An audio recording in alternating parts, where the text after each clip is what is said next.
Alexander the Great, the GOAT Volkanovski believes, or wishes rather, that he could have tested himself against some of the highest IQ fighters to ever grace the octagon, and it would have been fun to watch. Sadly, biology has created us all differently, and we can't have fights with too many extremes, like a 5'5" buck 50 guy going against a 6'6" black dude. It's not it's not ideal for a fight. We obviously know where that fight is swinging, but if Volk was, or if Volk had the ability to change his size and change his weight at random, whenever he wishes, it would have been interesting to see him fight against fighters like John Jones or DJ, because Volk is so well rounded and definitely is as good as John Jones and DJ are. Khabib, I don't really know why he's up here. He's a legend and definitely, one of the greatest all time.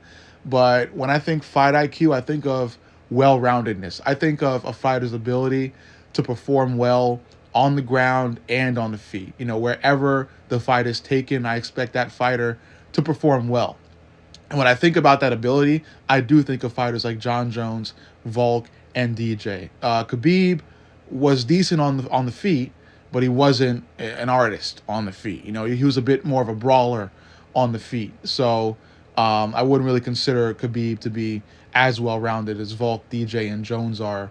Much respect to Khabib either way, because he was so good on the ground that he was able to bring any fighter he fought against to the ground, to his area of expertise. So respect to Khabib for that. But Jones, Volk, and DJ are those fighters I think about who have extremely high fight IQs. Ilia Topuria included. Fighters who can just perform in any facet of MMA extremely well. So I say all this to say that it would have been extremely interesting to see Volk fight against DJ or John Jones, because it would have been arguably like a 50-50 fight that you don't really know. You don't really know who's going to win. I think it would arguably end in a close decision with Jones or DJ, because of how smart they are. It would have been like incredibly close exchanges, a lot of position reversals on the ground, and just a nightmare scenario for MMA judges to